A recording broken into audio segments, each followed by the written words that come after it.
witwa gute? Alors nitwa Ganirabeli Crésus. Wavutse ryari hehe? Muvukana muri bangahe? Navukiye ngahe Bujumbura. On est 4 dans notre famille et navutse le 25 mars 2000. Wize hehe? Iki? So, j'ai natanguye maternelle kuri école Saint-Étienne, si je me souviens bien. J'ai la primaire kuri école Mami. Hanyuma secondaire, j'ai la lycée du Lac, section scientifique. Umunsi ndi muri centre d'entraînement, je m'entraîne au Sénégal. Ivyigwa navyo nkaba ntaratanga université complètement. Washitse muri Sénégal gute? Nashitse en 2019. C'était une bourse de centre d'entraînement NASAF des fédérations internationales de natation. Alors, c'est une bourse, la fédération internationale itanga pour un champion dans tous les pays. Alors, l'athlète en question a fait une compétition une compétition importante. Elle a fait le droit de demander afin que Bachor Moufasha puisse Goura. Voilà, donc la Tchenda Issawa, en 2019, pour nous préparer aux Jeux Olympiques.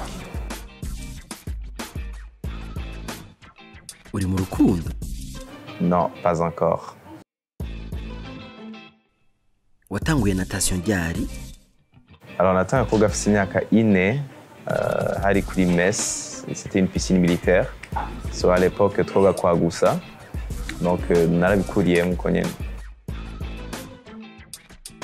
Ni ryari wiyumviriye kubigira umwuga? Ubwa mbere twoga kubera kuryoherwa kubera uri umwana, ariko nshikanye imyaka 10 environ. Tubona n'abandi bagrandshure bacu tuboga cyane. Alors naciye ndasida kugira umwuga kuko nacari naciye nkunda cyane gose. Hanyuma nshashaka avoir une carrière dans la natation.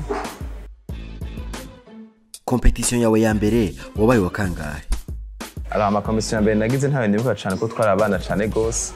Ariko je dirais pas qu'on allait mu bambere kuko c'était un sport twari tumenyere kugira mu kuryoherwa. Mais plus naciye ntaho kwikunda et plus naciye ntaho kwipratika, et c'est là que j'ai su que j'avais un talent quelque part. Compétition yaguhaye icyizere? Alors c'était environ 13 ans, aho nari ntanguye kuduga au niveau national et que naciye ntaho participer dans des compétitions internationales et que j'ai su que j'avais un niveau. Ufise imidari ngahe gushika ubu? Presque 40 médailles. Uvanze les médailles locales n'ama médailles East African. Hazono harura zose mugabo, en tout cas c'est entre 40 et 30. Umunsi wa mbere watwaye umudari mpuzamakungu wiyumvise gute? Alors au début ko uri umwana tu vois pas vraiment ce que c'est, mugabo biraryoshe kuzana umudari mu muryango ukavuga ni wabaye wa mbere. C'est vraiment quelque chose qui est génial, mais ubu utanguye gukura ne nyine ucubona la valeur en fait du kuronka umudari. Mais sinon avant ukiri umwana bon, c'était pas grand chose. Compétition ya mbere yakugoye?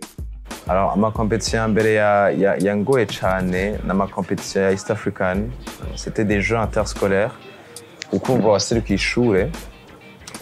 Niyo ya mbere yaragoye kuko niho nari parmi les meilleurs quand natezwa kuzana un titre de best swimmer. J'étais là, novuga pour abantu bose barondera ko j'étais le détenteur ya ma record. So niyo ma compétition ya mbere yaragoye kuko niho abantu benshi bakurindiriye ko ikintu kinini, surtout abantu uri kuraserukira comme mon école. So feelings rero umva c'est vraiment ni pression zinshi, ni stress zinshi kuko uri ahantu aho uri au sommet et que bose bari kwarondera kunesha. Donc c'est vraiment ces compétitions-là zango et chane mugabo, ça s'est bien passé et j'ai parvenu à garder le titre jusqu'à ce que mpeza amashuri. 5 médailles par compétition. Donc natwaye médailles par compétition natwara zitanu bizatuma mba best swimmer. Ça veut dire 3 médailles d'or individuelles et 2 en relais. Umunsi wa mbere userukira igihugu wiyumvise gute? So umunsi wa mbere userukira igihugu hari muri 2014, j'avais 14 ans.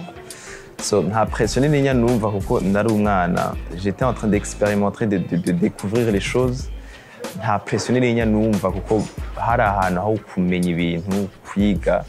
Umva nta pression nini, nta stress menshi, mais quand il s'agit de ma sensation quand même nararyoherwa kuko si abana bose baronka izo opportunité zo guserukira igihugu à cet âge-là. umudari wa mbere waronse vyagenze gute? So, médaille ya mbere naronse c'était une médaille d'argent à muri Tanzanie. C'était en 2014, mugabo c'était pas individuel. Individuel za mbere naronse c'était en 2015, les Jeux East African hari mu Rwanda. Indoto zawe z'ibisazi? Alors, indoto zanje, c'est plus kubandanya nevolera muri natation, kugira natire de l'attention aux gens et pouvoir montrer Christ en moi.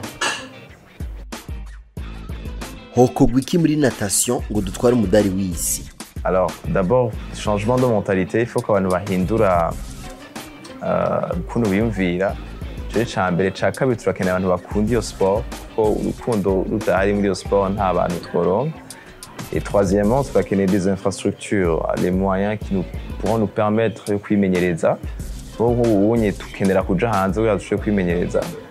Et quatrièmement, turakeneye umwanya justement kugira ivyo byose tubironse dushobore rero kuca duparvena gushikira le niveau y'ibindi bihugu. Ikigo wakuye muri Jeux Olympiques? Alors, l'expérience ihari déjà, le fait de participer aux Jeux Olympiques, une expérience nininya kuko si bimwe tumenyereye tugenda mu mahiganwa aho turi kumwe n'abanageurs gusa mugabo uri kumwe n'abasport yose abaho. Donc c'est quelque chose qui donne une expérience en or. Et le fait aussi koga parmi les meilleurs, ni ikintu naho nyine wiga cane comment nager, comment gérer le stress et comment voilà, en quelque sorte. Ngo vyavure wabaye wa nyuma? Non, nabaye wa nyuma, nabaye w'umunani muri série yanje et 64e au niveau mondial du classement général. Abagusize bagusumbije iki? Alors, abansize bansumvya le temps qu'ils ont passé muri piscine et peut-être aussi les moyens bafise bo yama entraînement. Muga sinon la façon dont on nage ni presque la même, c'est juste les années d'entraînement ça va fixer nivyo bitudifferencie. Burya ngo ntimwitaweho muri ko murategura Jeux Olympiques?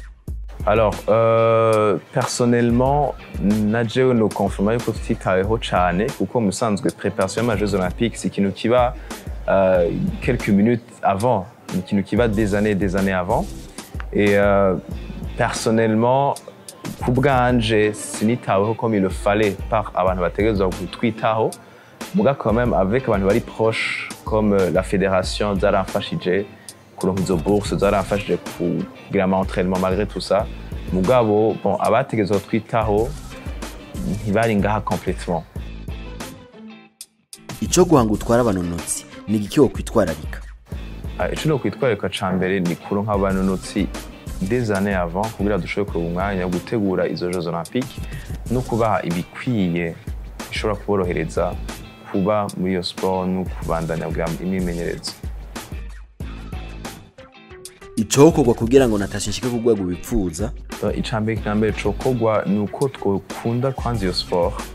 Ica kabiri ni uko hoboneka justement ama infrastructure akenewe kugira iyo natation ishobore gukorwa comme il le faut. Et avec le temps rero ikenewe kugira dushobore gushikira un certain niveau. Ibaza ikibazo uyishure. Alors, qui suis-je? Je suis juste qu'un simple disciple de Jésus-Christ qui suis né pour montrer Christ à travers ce que je fais, à travers mes talents.